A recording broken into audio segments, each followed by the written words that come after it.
என்னங்க இது பகல் கொள்ளையா இருக்கு? தேர்தலுக்கு முன்னாடி எல்லாருக்குமே 200 யூனிட் மின்சாரம் இலவசம்னு சொன்ன முதலமைச்சர் விஜய் அவர்கள் தேர்தலுக்கு பிறகு ஜெயிச்சதுக்கு அப்புறமா 500 யூனிட்க்கு குறைவா பயன்படுத்தினா மட்டும்தான் உங்களுக்கு 200 யூனிட் மின்சாரம் இலவசம், அதுவும் 2 மாதத்துக்கு ஒரு முறைன்னு புது ரூல்ஸ் ஒன்ன போட்டாரு. சரி, அப்படியாவது 200 யூனிட் மின்சாரம் இலவசமா கிடைக்கும்னு பார்த்தா இன்னைக்கு 500 யூனிட்க்கு குறைவா பயன்படுத்தியுமே அந்த 200 யூனிட் மின்சாரத்தை இலவசமா கொடுக்காம ஏற்கனவே நடைமுறையில் உள்ள 100 யூனிட் மின்சாரத்தை மட்டும் இலவசமா கொடுத்துட்டு மீதி இருக்கிறதுக்கு ஒரு காந்தி கணக்கையும் போட்டு நீட்டுறாங்க. ஏற்கனவே மின்வெட்டு காரணமா நமக்கு கண்டிப்பா இந்த தடவை கரண்ட் பில் கம்மியா தான் வரும். அது மூலியமா நம்ம எப்படியாவது காசு சேமிக்கலாம்னு பார்த்தோம்னா அதுலயும் முட்டுக்கட்டை தூக்கி போட்டிருக்காங்க. இது மட்டும் இல்லாம பயிர்க்கடன் தள்ளுபடியிலையும் மிகப்பெரிய பகல் கொள்ளை நடந்துட்டு இருக்கு. அதாவது இதுக்கு முன்னாடி 5 ஏக்கர் நிலத்துக்கு குறைவா வச்சிருக்கக்கூடிய எல்லா விவசாயிகளுக்கும் பயிர்க்கடன் தள்ளுபடின்னு சொன்ன முதலமைச்சர் விஜய் அவர்கள் இன்னைக்கு அந்த நில அளவையா பண அளவையா மாத்திருக்காரு. இது மட்டும் இல்லாம இன்னும் பல விஷயங்கள்லயும் பகல் கொலை நடத்திட்டு இருக்காங்க. என்ன நடந்துட்டு இருக்கு அப்படிங்கறத விரிவா பார்க்கலாம். Welcome to Mathimugam decode. நான் இசை.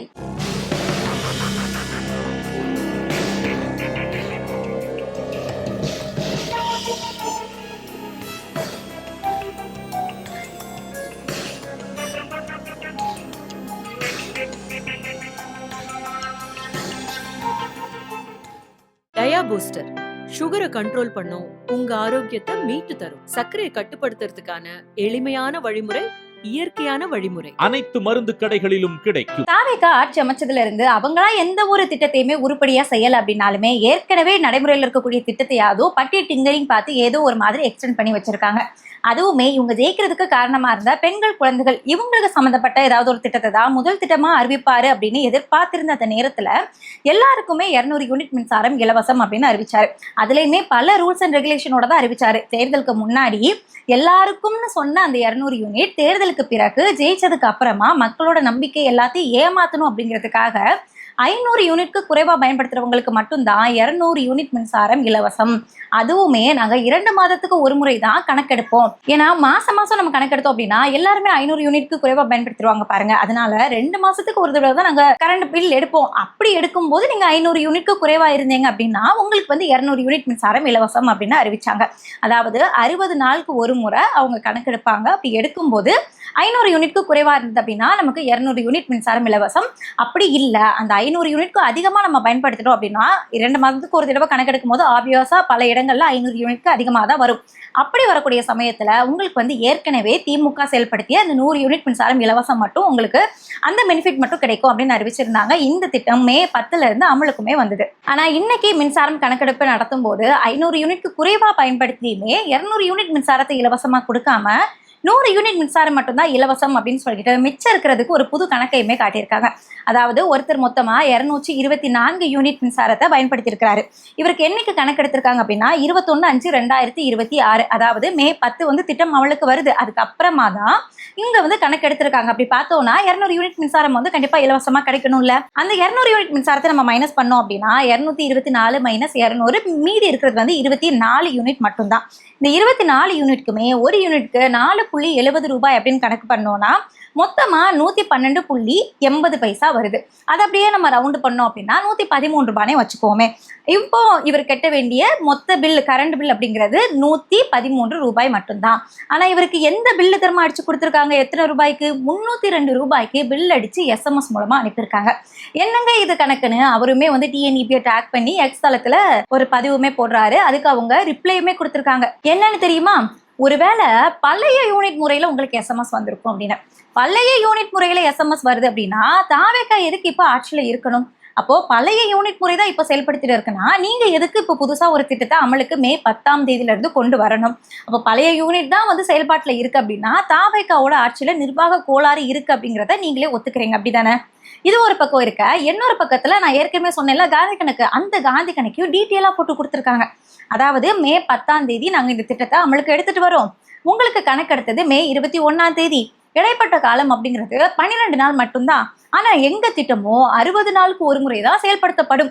அதனால உங்களுடைய 12 நாளைக்கு எவ்வளவோ அதை நாங்க கூட்டி கழிச்சு இந்த அமௌண்ட் கொடுத்துருக்கோம், இதை நீங்க கட்டிடுங்க அப்படின்னு சொல்லியிருக்காங்க. புள்ளி விவரங்களோட தெளிவா சொல்லணும் அப்படின்னா மே 10 திட்டம் அமலுக்கு வருது. மே 21 இவங்க வீட்டுல கணக்கெடுக்கிறாங்க. இடைப்பட்ட நாள் 12. இதுல 100 ரூபாய் ஏற்கனவே திமுக ஆட்சியில தள்ளுபடி அப்படின்னு சொன்ன அந்த யூனிட் தள்ளுபடி ஆகிரும். ஏன்னா இது திமுக ஆட்சியில் கொண்டு வரப்பட்டது, அதுல வந்து நம்ம கை வைக்க முடியாது. இப்போ பேலன்ஸ் இருக்குல்ல 100 யூனிட், 100 + 100 200, அந்த கால்குலேஷன் வச்சுக்கோங்க. 100 யூனிட் திமுக ஆட்சியில் இருக்கிறத நம்ம கணக்குல எடுத்துக்க வேணாம், அது எப்பவுமே தள்ளுபடி தான். மீதி இருக்கக்கூடிய தாவேக ஆட்சியில் கொண்டு வரப்பட்ட அந்த 100 யூனிட் இருக்கு இல்லையா, அதுக்கு தான் இந்த புது கணக்கு வந்து சொல்லியிருக்காங்க. அதாவது 60 நாளைக்கு தான் 100 யூனிட் வந்து இலவசம். அப்போ நம்ம ஒரு நாளைக்கு கால்குலேட் பண்ணோம்னா 1.66 யூனிட் தான் ஒரு நாளைக்கு உங்களுக்கு இலவசமா வருது. நீங்க பயன்படுத்தி இருக்கதோ 12 நாளைக்கு. அப்போ 12 நாளைக்கு 1.66 யூனிட்டை கால்குலேட் பண்ணோம்னா மொத்தமா 19.9 யூனிட் வருது. ஆக மொத்தத்துல இந்த 19.9 யூனிட் மட்டும்தான் தாவேகா உங்களுக்கு இனாமா கொடுக்குற மின்சாரம். ஏற்கனவே திமுக வந்து ஒரு 100 யூனிட் கொடுத்துருக்காங்க இல்லையா, அந்த 100 யூனிட் கூட இந்த 19.9 யூனிட் தாவேகா கொடுக்குற இலவச மின்சாரத்தை கால்குலேட் பண்ணோம்னா மொத்தமா 119.9 யூனிட் மின்சாரம் உங்களுக்கு இலவசமா வருது. நீங்க பயன்படுத்திருக்கிறது வந்து 224. அதுல இருந்து இதை மைனஸ் பண்ணி கால்குலேட் பண்ணி தான் உங்களுக்கு மொத்தமா 302 ரூபாயை நாங்க பில்லு போட்டு கொடுத்துருக்கோம். மரியாதையா கெட்டிருங்க அப்படின்னு சொல்லியிருக்காங்க. அதாவது தேர்தலுக்கு முன்னாடி விஜய் அவர்கள் சொன்ன அந்த கால்குலேஷன் படி பார்த்தோம் அப்படின்னா இவர் கட்ட வேண்டியது வெறும் 24 யூனிட் மட்டும்தான். ஆனா இப்போ இவங்க போட்டிருக்க காந்தி கணக்குப்படி பார்த்தோம்னா மொத்தமா 104 யூனிட்க்கு அண்ணன் வந்து இன்னைக்கு கரண்ட் பில்லு கட்டியிருக்காரு. ஆக மொத்தத்துல அப்பட்டமான ஒரு பகல் கொள்ளை நடந்திருக்கு. இவரை மட்டும் கிடையாது, இவரை மாதிரியே இன்னும் பல பேர் இதே பிரச்சனையை மென்ஷன் பண்ணி டேக் பண்ணி கேட்டதுக்கு இதே மாதிரியான காந்தி கணக்கு போட்டு நாங்க கொடுத்த பில்ல மரியாதையா கெட்டுங்க அப்படின்னு சொல்லியிருக்காங்க இபி அதிகாரிகள். ஏற்கனவே பல இடங்கள்ல மின்வெட்டு இருக்கு. அந்த மின்வெட்டை யாருக்கிட்ட போய் சொல்லணும் அப்படின்னு கூட தெரியல, எங்களுக்கு எம்எல்ஏ யாருன்னே தெரியலன்னு தெருவில் இறங்கி பல மக்கள் வந்து போராட்டம் பண்ணிட்டு இருக்கதை நம்ம வந்து பார்த்துருக்கோம்.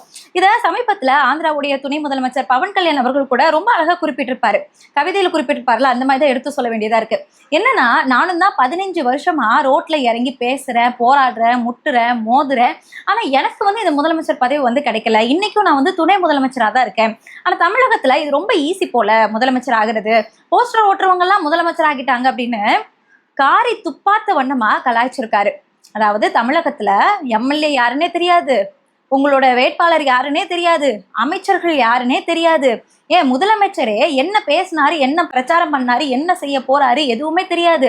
போஸ்டர் ஓட்டணும் அப்படின்னா நமக்கு வந்து முதலமைச்சர் பதவி கிடைச்சிரும். அதுவும் இன்ஸ்டாகிராம்ல நம்ம போஸ்டர் ஓட்டணும், போஸ்டர் போட்டோம், ரீல்ஸ் போட்டோம் அப்படின்னா நமக்கு முதலமைச்சர் கிடைச்சிரும்னா அவர் காரி துப்பிருக்காரு. ஆனா இதையும் எடுத்துட்டு வந்து பாத்தீங்களா, நாங்க இன்ச் பை இன்ச்சா காப்பி அடிச்ச ஒருத்தரே இன்னைக்கு எங்களை வந்து பெருமையா பேசிட்டாரு, எங்களை பார்த்து பொறாமப்படுறாரு அப்படின்னு சொல்லிக்கிட்டு மேய்க்கிறது எருமை, இதுல என்ன பெருமை மாதிரி ஒரு பெருமை வேற. இன்னொரு பக்கத்துல இதே மாதிரி ஒரு பகல் கொள்ளைய வேற விதமா செஞ்சிருக்காங்க. அதாவது சமீபத்துல சட்டம் ஒழுங்கு சரியில்லை, நிறைய சட்டம் ஒழுங்கு பிரச்சனைகள் நடந்துட்டு இருக்கு, குதிரை பேரம் வேற குதிரையை விட ரொம்ப வேகமா நடந்துட்டு இருக்கு அப்படிங்கிறதுனால இதெல்லாம் திசை திருப்புறதுக்காக பேல்பத்ரி சிங் மாதிரி ஒரு திட்டத்தை வந்து அறிமுகப்படுத்தணும். திரும்பி பார்த்தோம் அப்படின்னா நம்ம விவசாயிகள் இருந்திருக்காங்க, இதோ கிடைச்சிட்டாங்களே ஆட்டோக்கார தம்பின்னு சொல்லிட்டு பயிர் கடன் தள்ளுபடின்னு ஒரு புது திட்டத்தை அறிவிச்சிருக்காரு. இதை ஏன் நான் புது திட்டம் அப்படின்னு சொல்றேன்னா, தேர்தலுக்கு முன்னாடி வேற ஒரு திட்டத்தை தான் சொன்னாங்க, ஆனா இப்ப செயல்படுத்தி இருக்கிறது இன்னொரு திட்டம். அதாவது தேர்தலுக்கு முன்னாடி 5 ஏக்கருக்கு குறைவா நிலம் வச்சிருக்கக்கூடிய எல்லா விவசாயிகளுக்கும் பயிர் கடன் தள்ளுபடி அப்படின்னு சொன்னாரு. ஒரு நல்ல விஷயம், வரவேற்கக்கூடிய விஷயம், நியாயமான ஒரு திட்டம் தான். ஆனா இன்னைக்கு தேர்தலுக்கு அப்புறமா, ஜெயிச்சதுக்கு அப்புறமா அதை எப்படி மாத்திருக்காரு அப்படின்னா, நீங்க 50,000 ரூபாய் வரைக்கும் கடன் வாங்கியிருந்தீங்கன்னா உங்களுக்கு அந்த கடன் வந்து முழுமையா தள்ளுபடி. அதே 50,001 ரூபாயில இருந்து 60,000 வரைக்கும் நீங்க கடன் வாங்கியிருந்தீங்கன்னா உங்களுக்கு 40,000 ரூபாய் தான் தள்ளுபடி. அதே 60,001 ரூபாயில இருந்து 70,000 ரூபாய் வரைக்கும் நீங்க கடன் வாங்கியிருந்தீங்கன்னா உங்களுக்கு 30,000 தான் தள்ளுபடி. அதே அந்த 70,001 ரூபாயில இருந்து 80,000 வரைக்கும் வாங்கியிருந்தீங்கன்னா உங்களுக்கு 20,000 ரூபாயும், அதே 81,000 இருந்து 90,000 வரைக்கும் வாங்கியிருந்தீங்கன்னா உங்களுக்கு 10,000 ரூபாயும், 90,001 ரூபாயில இருந்து 1,00,000 ரூபாய் வரைக்கும் வாங்கியிருந்தீங்க அப்படின்னா உங்களுக்கு வந்து வெறும் 5,000 ரூபாய் தான் தள்ளுபடி அப்படின்னு புது திட்டத்தை ஒன்று அறிமுகப்படுத்தியிருக்காரு. இதுக்கு முன்னாடி 5 ஏக்கர் நிலத்துக்கு குறைவா இருக்கிறவங்களுக்கு பயிர்க்கடன் தள்ளுபடி அப்படின்னு சொன்னவர் இன்னைக்கு வெறும் 5,000 ரூபாய் மட்டும்தான் தள்ளுபடின்னு அறிவிச்சிருக்காரு. இதை விட பெரிய பகல் கொள்ளையே நீங்க பார்த்துருந்துருப்பீங்களா? இதெல்லாம் நம்ம போய் சொல்றோம் அப்படின்னு வச்சுக்கோங்களேன், அவங்களுடைய பதில் என்னவா இருக்கும் அப்படின்னா, ஐயோ அப்படியா, அப்படி ஒரு விஷயம் நடந்ததே எனக்கு தெரியாது, அட்லீஸ்ட் இதுக்கு முன்னாடி இருந்த முதலமைச்சராவது நான் டிவியை பார்த்து தெரிஞ்சுக்கிட்டேன் அப்படின்னு சொன்னாங்க. ஆனா இவங்க அப்படி ஒரு விஷயமே நடக்கல அப்படின்னு முழு பூசணிக்காவை எடுத்து சோத்துக்குள்ள மறைச்சு வைப்பாங்க. அப்படி இல்லை அப்படின்னா நக்கலா சிரிக்க போறாங்க. இதை தவிர்த்து இவங்க கிட்ட இருந்து வேற என்ன எதிர்பார்க்க முடியும்? இதையும் தாண்டி உங்க ஏரியால இருக்கக்கூடிய எம்எல்ஏ கிட்டையாவது நீங்க போய் புலம்பலான்னு பார்த்தா, இதுக்கு முன்னாடியே சொன்ன மாதிரி உங்க எம்எல்ஏ யாருன்னே உங்களுக்கு தெரியல, வேட்பாளர்கள் யாருன்னே தெரியாம ஓட்டு போட்ட காரணத்தினால இன்னைக்கு எங்க வந்து நிக்கிறோம் பாத்தீங்களா? எந்த குறை இருந்தாலும் அதை சொல்றதுக்கு கூட இடம் கிடையாது. சொன்னாலும் அப்படி ஒரு விஷயமே நடக்கல அப்படின்னு சொல்லி மொத்த விஷயத்தையும் மூடி மறைச்சிருவாங்க. இதை விடையும் மிகப்பெரிய கொடுமைகள்லாம் தமிழகத்துல இன்னும் நடக்க போகுதோ அப்படிங்கிற ஒரு அச்சம் தான் இருக்கு.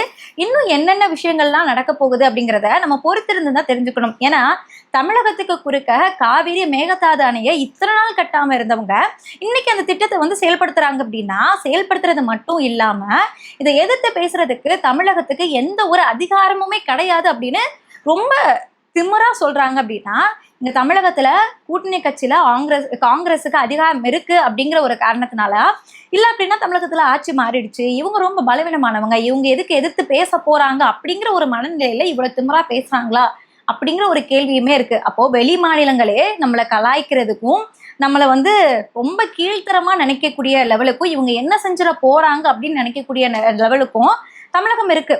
அதே தமிழகத்துக்கு உள்ள பார்த்தோம்னா நிலைமை அதை விட மோசமா இருக்கு. இன்னும் என்னென்ன நடக்க போகுது அப்படிங்கிறத நம்ம பொறுத்திருந்து தெரிஞ்சுக்குவோம். இணைந்திருங்கள்.